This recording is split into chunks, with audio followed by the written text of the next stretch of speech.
토마스 아퀴나스는 중세 스콜라 철학의 정점에 서 있던 신학자이자 철학자로 특히 법 사상과 정치 철학에서 중요한 업적을 남겼다. 그는 법을 네 가지로 구분하며 신의 섭리와 인간 사회의 질서를 조화롭게 설명하려 했다. 또한 군주제에 대해서도 깊이 있는 논의를 펼치며 정당한 통치와 폭군에 대한 저항 문제를 다루었다. 그의 법 사상과 군주론은 단순한 신학적 논의를 넘어 현대 사회에서 법과 정치의 정당성을 고민하는데 중요한 시사점을 제공한다. 토마스 아퀴나스의 법 체계. 토마스는 법을 영혼법, 자연법, 인간법, 신법으로 구분했다. 영혼법 신이 우주를 다스리는 궁극적인 원리로 모든 존재가 그 질서에 따라 움직인다. 자연법 인간이 신의 법을 이성적으로 이해하는 부분으로 선을 행하고 악을 피하라는 원리를 기본으로 한다. 인간법 자연법을 바탕으로 사회 질서를 유지하기 위해 제정된 법이다. 하지만 자연법에 어긋나는 인간법은 정당한 법이 될 수 없다. 신법 인간이 궁극적으로 신과의 교제를 이루기 위해 주어진 계시된 법이다. 그의 법 체계는 단순한 계층적 구조를 넘어 인간이 법을 통해 신의 질서를 실현할 수 있도록 하는 중요한 철학적 근거를 제공한다. 자연법과 정의의 문제. 토마스는 법과 도덕을 분리하지 않았다. 그는 법이 정의의 실현을 목표로 해야 한다고 보았다. 정의는 각자에게 각자의 것을 주려는 항구불변의 의지이며 의는 곧 법의 존재 이유이기도 하다. 또한 그는 통치자의 정당성을 논하면서 통치자가 정당성을 결여하거나 부정한 명령을 내린다면 국민은 복종할 의무가 없다고 주장했다. 이는 오늘날에도 중요한 시사점을 제공한다. 즉, 법이 단순히 권력자의 명령이 아니라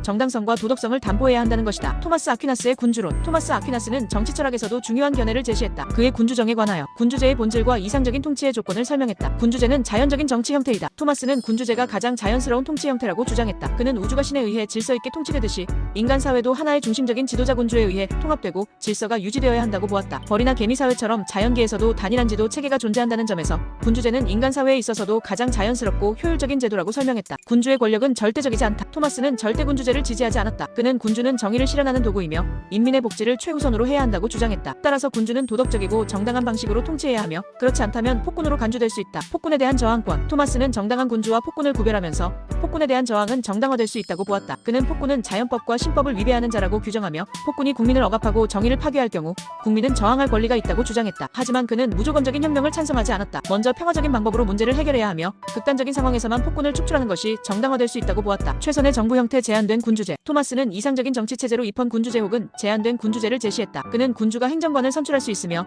국민이 군주의 권력을 견제할 수 있어야 한다고 보았다. 이는 후대의 입헌주의와 민주주의 원리와도 맞닿아있다. 현대적 적용과 시사점. 토마스 아퀴나스의 법사상과 군주론은 오늘날에도 여러 가지 시사점을 제공한다. 첫째, 법의 정당성 문제. 현대 사회에서 제정되는 법이 과연 자연법의 원리에 부합하는가?